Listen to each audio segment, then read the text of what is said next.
So Parkinson's disease is classically considered a brain disorder. Its classic symptoms first described by Dr. James Parkinson on the streets of London in 1817 are tremor, usually at rest, usually in the hands, slowness in movement, and difficulties with walking and balance. And Professor of Neurology, Ray Dorsey. Ray Dorsey. Professor of Neurology, Ray Dorsey. First of all, in 1817, he described 6 people with the disease. 200 years later, exactly, the global burden of disease studies estimate that over 6 million people have the disease. So we go from 6 to 6 million. So if you look at the map of Parkinson's disease, areas of the world that are most industrialized, like the US and Canada, have the highest rates of the disease. Areas of the world that are least industrialized, like sub-Saharan Africa, have the lowest rates of the disease. If you look at maps in Canada and in France, rates of Parkinson's disease almost correlate perfectly. So nothing in science correlates perfectly, but in this case, almost perfect correlation between rates of pesticide use in agricultural areas in Canada and in France. And these chemicals are associated with a 500% increased risk of Parkinson's disease. I think what we should be spending a lot of time doing, in addition to developing new treatments and new biological markers of disease, we should be spending a Well, Dr. Ray Dorsey, co-author of the book Ending Parkinson's Disease, you're very welcome to the podcast. We will get to the causes of Parkinson's in a moment, but for the benefit of our listeners and viewers, could you first of all just define exactly how Parkinson's represents or manifests itself in the body? Thank you very much for having me, Matthew. Delighted to be with you. So Parkinson's disease is classically considered a brain disorder. We'll talk about why that might not be the case. And its classic symptoms first described by Dr. James Parkinson on the streets of London in 1817 are tremor, usually at rest, usually in the hands, slowness in movement, and difficulties with walking and balance. And then a French scientist, Charcot, in 1857, added a fourth characteristic is stiffness. So tremor, slowness in movement, stiffness, and difficulties with walking and balance are classically the features of Parkinson's disease. Well, you mentioned Dr. James Parkinson there, the man who discovered this awful illness. And dipping into your book, he referenced 6 men that he met, and 6 patients that he met that presented with symptoms from which then he deducted that they had acquired Parkinson's disease. Can you tell us a little bit more about this? Yeah, so first of all, in 1817, he described 6 people with the disease. 200 years later, exactly, the global burden of disease studies estimate that over 6 million people have the disease. So we go from 6 to 6 million in the span of just 200 years, suggesting some dramatic changes in likely our environment to account for that. So he was an experienced guy, 61 years old. He was a surgeon, been practicing medicine for 30 some years. I think he's the son of a physician. And he says, I'm describing something new, something novel, something that's not been classified in the medical literature. He says tremors long been since described, and he describes all these other previous, they didn't have the word scientists at the time, but previous physicians who've described tremor. But he said this tremor, this rest tremor, the shuffling gait, the stoop posture, this tendency to walk faster and faster, this is something new. And so, and he only examines 3 of the patients, 3 of these individuals. The other 3 he just sees walking on the streets of London. And so you should ask what's going on in the streets of London in 1817. If you think back in history, this is the height of the Industrial Revolution. Factories in London are spewing out coal and other air pollutants. And the London fog was, very real and was enveloping all of London. It was so polluted that you couldn't even see across the street oftentimes. It was 20 times more polluted than the air in London is today, and twice as polluted as it was in the 1950s when the Great Smog killed, I think hundreds, if not thousands of individuals, led to mass hospitalizations and the first Clean Air Act, at least in the modern world, in London in 1955. So your thesis, and you outline this in the book, is that we've gone then from 6 people presenting with symptoms of Parkinson's 200 years ago to 6 million worldwide. And this has coincided with a rapid increase in the amount of environmental toxins all over the world. Yeah, so exactly. So if you look at the map of Parkinson's disease, areas of the world that are most industrialized, like the US and Canada, have the highest rates of the disease. Areas of the world that are least industrialized, like sub-Saharan Africa, have the lowest rates of the disease, and areas of the world undergoing the most rapid industrialization have the fastest increasing rates of disease. For example, over the last 25 years, the rates of Parkinson's disease adjusted for age has more than doubled in China. Moreover, if you look at maps in Canada and in France, rates of Parkinson's disease almost correlate perfectly. So nothing in science correlates perfectly, but in this case, almost perfect correlation between rates of pesticide use in agricultural areas in Canada and in France and rates of Parkinson's disease.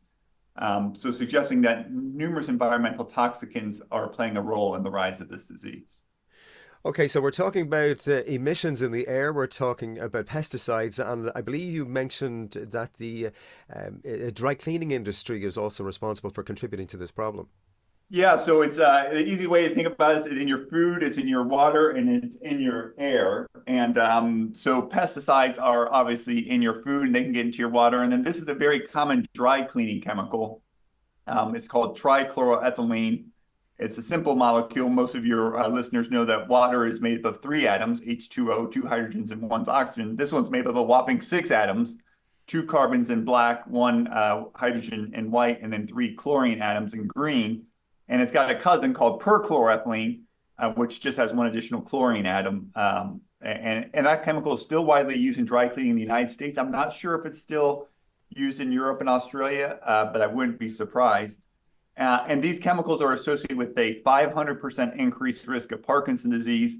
And trichloroethylene, according to the World Health Organization, according to the United States Environmental Protection Agency, is a known carcinogen. So it's causing cancer. And this chemical has been around since the 1920s. So this chemical has been causing cancer, at least according to the EPA and World Health Organization, for 100 years. 100 years of causing cancer, and it's associated with a 500% increased risk of Parkinson's disease. Okay, so we've already covered quite a bit of ground. Just let me recap on this. So we have a multiplicity of different environmental factors which you say are contributing to the increased prevalence, the exponential increase of prevalence over the last 200 years of Parkinson's disease, which up to now has been considered to be a disease of the brain. Now, I know you're going to show us that is not the case, but what I want to clarify for people also is that the notion historically has been that if you ask people in the street, is Parkinson's disease associated with old age? And people will say yes. This is not the case. No, so it's definitely associated with old age. So it's like smoking and lung cancer. You smoke a cigarette, you don't get lung cancer the next day. You have to smoke, you have to be exposed to smoking for some period of time. And then there's a lag between the time you smoke and the time you're diagnosed. It takes years for lung cancer to form. It's accumulating mutations likely over periods of time and then develop lung cancer. If you look at the incidence of lung cancer, the number of new cases of lung cancer by age, it rises. It triples about every decade beginning in the 40s. So does Parkinson's disease. Indeed, the incidence curves, the rates of Parkinson's disease as a function of age mirrors that for lung cancer. So you get exposed to this pesticide or dry cleaning chemical, work with the pesticide today and get Parkinson's disease tomorrow. It's years of exposure and then years for the disease to unfold. And so we know that Parkinson's disease takes years, if not decades, and I wouldn't be surprised if it takes generations for it to unfold. So if everyone died prematurely at age 40, almost no one would get lung cancer and no one would get Parkinson's disease. It takes years for these diseases to unfold, and it likely takes some period of time for people to be exposed, to have sufficient exposure to these toxicants for them to develop the disease. So longevity, the passage of time is critical, and it's likely as we get older, probably for cancer, maybe for Parkinson's disease, and likely for Parkinson's disease, our ability to compensate for these toxicants and the pathology that they've triggered decreases. Let's talk. But if you got rid of, if you get rid of the toxin, if you get rid of smoking, if you get rid of the pesticide, if you get rid of the dry cleaning chemical, you get rid of the disease, I think. My peers may not agree, but that's the key message is get rid of the toxicants and then get rid of the disease. Just like the cure for lung cancer isn't, getting your lung taken out. The cure for lung cancer is stop smoking. Well, we'll come to more on that in a little bit. But if we can talk about the insidious nature of Parkinson's, because there's an awful lot happening within the body, as you said, for a long period of time. It's like the gestation period, as you said, it can be for generations before Parkinson's is finally diagnosed. So, can you talk to us then about the biochemistry and the physiology of what's happening before you get that classic tremor symptom? So let me give you evidence for that. So in the United States, there's a marine base called Camp Lejeune that was known to be contaminated with this chemical trichloroethylene and its cousin perchloroethylene. And a former NBA basketball player, Brian Grant, was a 3-year-old boy when he was stationed at Camp Lejeune. His younger brother nearly dies from health effects likely associated with these chemicals. His father dies of esophageal cancer linked to this chemical. And then when he's 36 in his last year, when he's 36, he's diagnosed with Parkinson's disease, likely even played a season in the NBA, not well, played in season in the NBA with Parkinson's disease. So here we have an example of somebody we know was almost certainly exposed to this chemical, whose family members had adverse effects associated with this chemical, and then he develops Parkinson's disease 30-some years later after being exposed at age 3. My colleagues Sam Goldman and Carly Tanner in San Francisco looked at Marines at Camp Lejeune who served there, in their 20s. They were there for 2 years, and then 35 years later, they have a 70% increased risk of developing Parkinson's disease.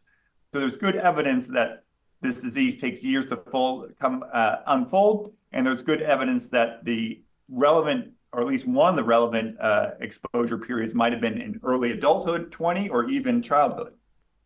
Now, so what is actually happening? So we don't know, but I'll give you a hypothesis. So that these toxicants, certain pesticides, dry cleaning chemicals, air pollution, are all known to lead to misfolding of a protein called alpha-synuclein. Some people know that Alzheimer's disease is associated with a protein called amyloid that's misfolded. This is a misfolding of a protein called alpha-synuclein.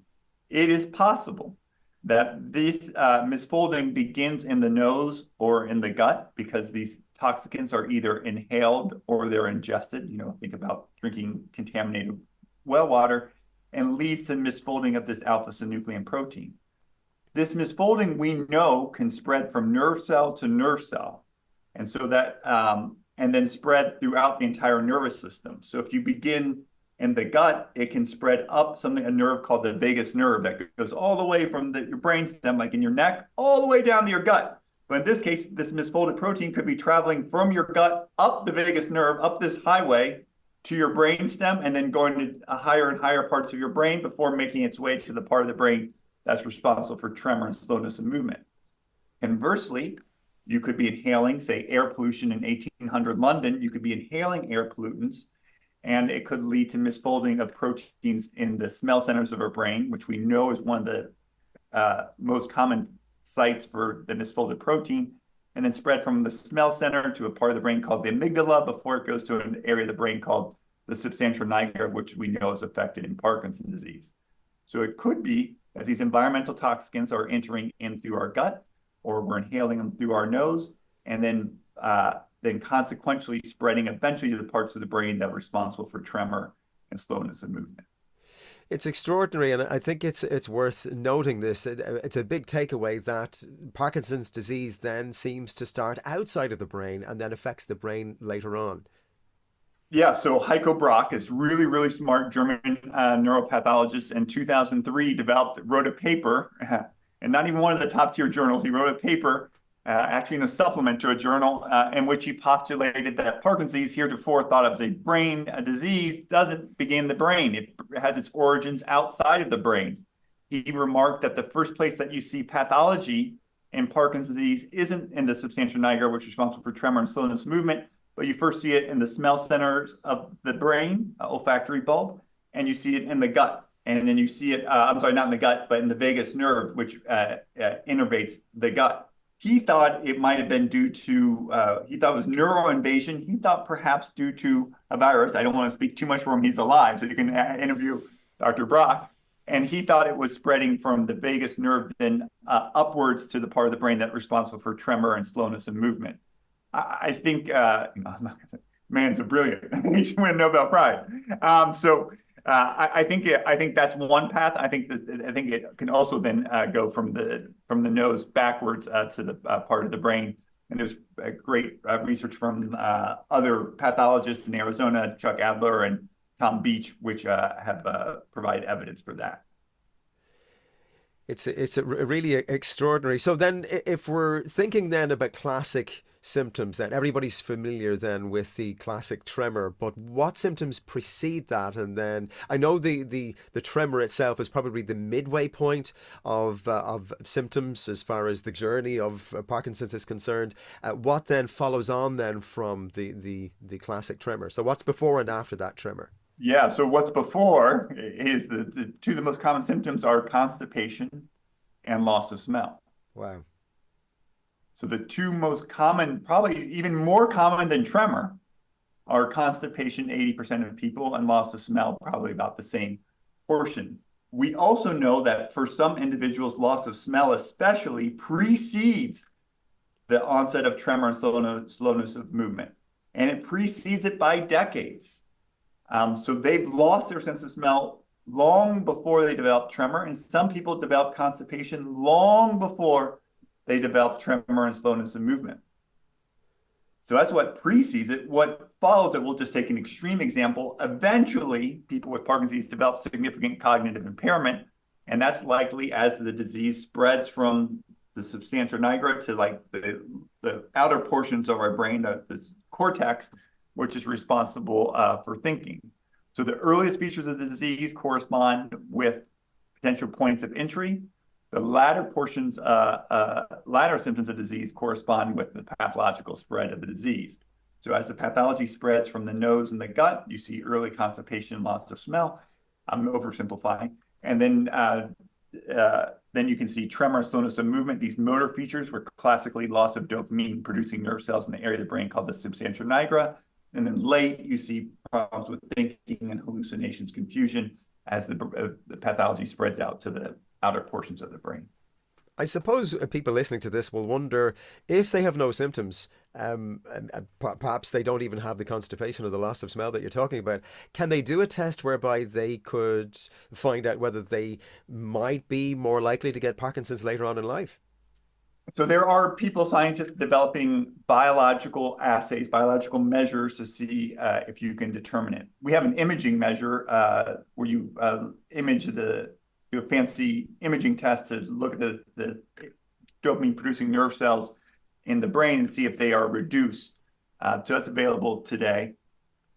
There's a study by my colleague, Dr. Andrew Sidoroff, through a study funded by the Michael J. Fox Foundation, looking at spinal fluid, and you can see an assay looking at this misfolded alpha-synuclein in the spinal fluid. Requires a spinal tap, so no one's like jumping to get this done. But for research purposes, to identify people who might be at high risk for developing the disease. And there are some people looking in the skin to see if you can look in the skin and identify this misfolded protein. So there are people looking at early biological measures that could do it. It turns out there could be other measures in imaging or digital or other things that could do it. But those are some of the things that people are looking at. As of today, can Parkinson's disease be reversed or even halted? The majority of Parkinson's disease is preventable, and that we can live in a world where Parkinson's disease is extraordinarily rare, just like I think it was when Dr. Parkinson was describing the condition 200 years ago. By the time someone is diagnosed, with the tremor and the slowness of movement that we discussed at the outset, 60% of those nerve cells in the brain have died off. 60% of those dopamine-producing nerve cells have died off. I think it's really, really, really, really, really hard to reverse that. I think we can do things to slow down the rate of progression of those remaining 40%, including exercise, likely at the top of the list. But I think what we should be spending a lot of time doing, in addition to developing new treatments and new biological markers of disease, is we should be spending a lot of time and effort trying to prevent people from ever getting the disease in the first place. No one in Ireland, no one in the United Kingdom, no one in Australia, no one in the vast majority of parts of the world is worried about polio. None of us are worried about smallpox. None of us are worried about typhus. These are all diseases that used to kill thousands, if not millions, if not billions, in the case of smallpox, people. And we identified what the cause of the disease is, and we developed interventions to prevent their spread. If we know what the causes are, and even if we're wrong a little bit, but if we know that pesticides, these dry cleaning chemicals and air pollution are likely linked to this disease, and we know they're linked to other diseases, we know these dry cleaning chemicals cause cancer, for example, we get rid of these chemicals. I think we get rid of a ton of Parkinson's disease. I'll give you an example of that. So I told you that, or I mentioned, well, Parkinson's is the world's fastest growing brain disease, but it looks like there are some parts of the world, including Western Europe, where the rates of Parkinson's disease are stabilizing, if not possibly declining, adjusted for age. And in the Netherlands, there was a study that looked at the number of new cases with Parkinson's disease between 1990 and 2010, and it dropped by 60%. Only high quality study that I'm aware of that's shown that the number of new cases of Parkinson's disease adjusted for age has decreased. And then I looked back and I said, well, what happened to pesticide use? What happened to dry cleaning chemicals? And what happened to air pollution?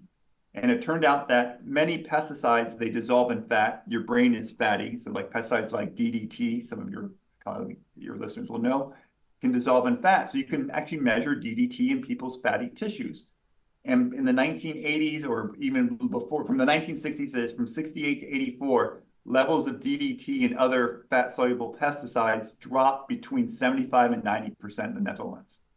So huge decline in a short period of time in the levels of fatty pesticides that have been linked to Parkinson's disease and subsequently linked to a decrease in incidence. Similarly, we looked at dry cleaning chemical, and the rates of this trichloroethylene in the Netherlands in 1981 were among the lowest in all of Europe. And then we looked at air pollution, and one of the great accomplishments in the environment over the last 50 years has been a decline in air pollution, especially in industrialized nations.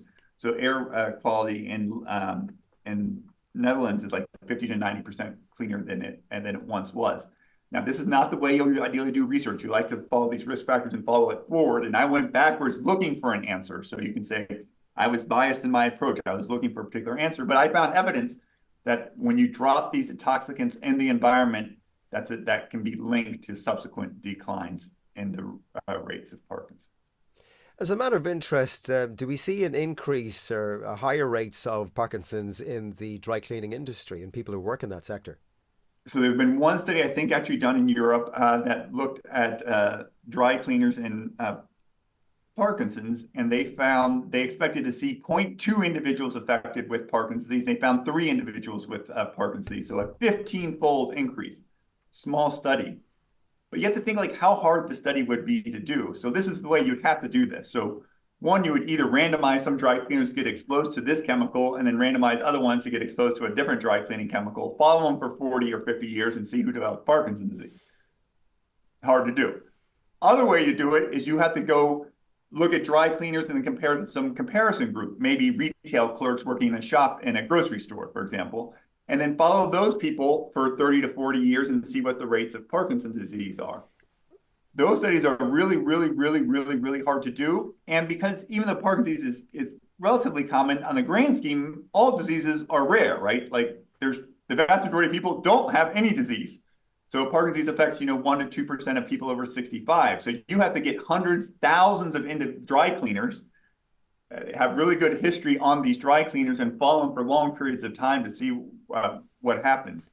So when you do these studies, there's lots of reasons to not find an association. The biggest reason you didn't study a large enough population. So when you do find associations, which are really hard to find, when you do find an association, you should pay a lot of attention. Now, anecdotally, my inbox gets flooded with people telling me about their family members who are working in dry cleaners and developing Parkinson's disease and other bad diseases. But I think it's out there and I think it's real. And you don't have to be a dry cleaner. So I'll just say one thing. In New York City, and I presume in Europe, dry cleaners are at the bottom floor of apartment buildings. And it turns out that you can find these dry cleaning chemicals in the indoor air of apartments in New York City at unsafe levels for people who just simply living above it. And because these chemicals dissolve in fat, your fat, as we mentioned, is brainy. Your brain is, as I mentioned, is fatty. You can find it in the refrigerator, in the butter, and in the cheese. Well, I'm glad I don't live anywhere near a dry cleaners then after that news. Can I ask you then, in relation to then mitigating against developing Parkinson's, what can we do at the individual level? Now, I know diet comes into this and exercise too, so could you tell us more about this? Yeah, so there are tons of things. So diet, your Mediterranean diet, I think it's important to think about what's not in your food. So avoiding foods that might have pesticides. So since writing our book, I buy organic. I wash all my produce with a water and a vegetable wash, essentially soap. Because even at least in the United States, organic, I forgot, biological, I think is the term you use in Europe, produce have pesticide residues, so I wash them. Vigorous exercise, turns out in your 40s, 50s, and 60s, is associated with a 20% decreased risk of developing Parkinson's disease. This consists, vigorous is 3.5 to 4 hours of running or swimming a week. And then I think there are tons of things. So I avoid dry cleaning, and then I use a dry cleaner that doesn't use these chemicals. I told you about buying organic produce. I look for organic cheese, and I'm a vegetarian, so I don't eat meat, but I would be paying really attention to animal products because these pesticides get concentrated as they move up the food chain. There was a study showing that cows in Hawaii who were eating the tops of pineapples, the green leafy parts, tops of pineapples that had the pesticide, that were sprayed with pesticides, they concentrated the pesticide in their milk and then made its way into the stores in Hawaii. And high drinkers of milk in Hawaii developed Parkinson's at higher rates, it appears, than the general population. And they find that pesticide residue in their brain after they die. So I pay a lot of attention to eat. And then I use a water filter, a carbon filter. In the United States, the brand names are Pure and Brita, to reduce my exposure to pesticides and toxicants that might be in my water. If I get my water from a well, I'd have it tested. If I live in rural areas, I'd have it tested for pesticides. If I lived in urban areas, I'd have it tested for these dry cleaning chemicals. If I lived in a really polluted air area, I would think about having an air purifier in my home, especially like in my bedroom and my kitchen, to decrease exposure to air pollution. There are studies that link high levels of air pollution to increased risk of hospitalization among people who already have Parkinson's disease. And there's increasing evidence that air pollution is linked to Alzheimer's disease and dementia. So those are just some very practical things. You know, I'd reduce exposure to pesticides in my yard, on my golf course, in the sports fields where my kids play soccer. I'd be thinking about all of these things. So, over and above individual measures that we can take control of ourselves, we're really looking at demanding societal change here. Yes, and if we change our environment just like we've done it for air pollution. And by the way, we changed it for air pollution. In Los Angeles, there are more people driving more cars on the highways in Los Angeles, which are still polluted, more people driving more cars, and our air quality is better, and our economic growth the economy's increased in growth.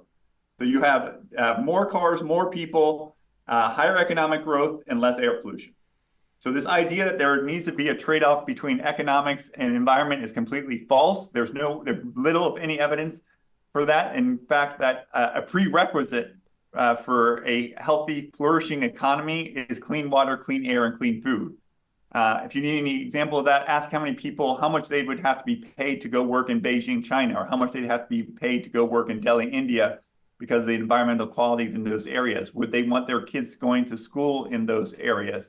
I think we can have a flourishing economy throughout the world and a healthy environment by taking practical, pragmatic approaches to decreasing our exposure to toxicants that we know are linked to Parkinson's disease, that we know cause cancer, that we know are linked to a wide range of other health conditions. So, in that case, then, if we partake in these individual measures and control our access and our exposure to these toxicants, as you say, and then if we demand at the same time societal change, this then means then ultimately that Parkinson's disease is a preventable disease. Are you optimistic that we can look back in future generations and think upon Parkinson's disease the same way as we think about smallpox now, for example? Yeah, so we live in a world where polio is extraordinarily rare. We live in a world where drinking and driving is socially unacceptable. We live in a world where HIV is preventable and treatable. These are all gifts that we've received from previous generations. A March of Dimes in the 1930s changed the course of polio. A Mothers Against Drunk Driving in 1980 changed the course of drinking and driving in the United States and around the world, for that matter. And activists in New York City and San Francisco changed the course of HIV by saying that silence equals death. These are gifts that we've received from previous generations. You have an obligation to receive a gift, and you have an obligation to reciprocate. And I think we have an obligation to create a world where Parkinson's disease is extraordinarily rare or increasingly rare. And I can't think of a better gift as a neurologist. I can't think of a few better gifts that we can do as a society than to give future generations a world where diseases are less common, where people live longer and healthier lives, free of disabling conditions that rob people of their independence and their health. It's a great message, and I think it's summed up beautifully in your book called Ending Parkinson's Disease, which you co-authored. If people want to find out more about your work and about the book, where can they go, Dr. Dorsey? They can just, if they can go to our website, endingpd.org, endingpd.org. They can sign up for our newsletter, free to do so. We put out information. If you live in the U.S., and you can't afford a copy of the book, we send free copies to anyone in the U.S. It's a little bit harder to send it into Europe because of postage rules. But if you live in the U.S., you can email us at info@endingpd.org. We can send you a free copy. If you have a story, if you're a dry cleaner, or if you have information that's contrary to what I've said, I'd like to be educated and informed. You can just email us at info@endingpd.org. And we love to hear your stories. And then all the authors of this book are devoting all their proceeds to efforts to prevent and end Parkinson's disease. You can buy the book on Amazon. You can buy the book on a wide range of other platforms. The book is Ending Parkinson's Disease. I think it'd be a great thing for us as our generation is to bring about the end of a very disabling and rapidly growing condition. I love your mission. I wish you well in your work. And I have to say, I've done almost 400 of these episodes on this podcast, and this is easily one of the most fascinating discussions that I've had. So thank you so much, Dr. Ray Dorsey, for joining me on the podcast today. Really appreciate it. Thank you very much, Matthew. Happy to come back and speak more.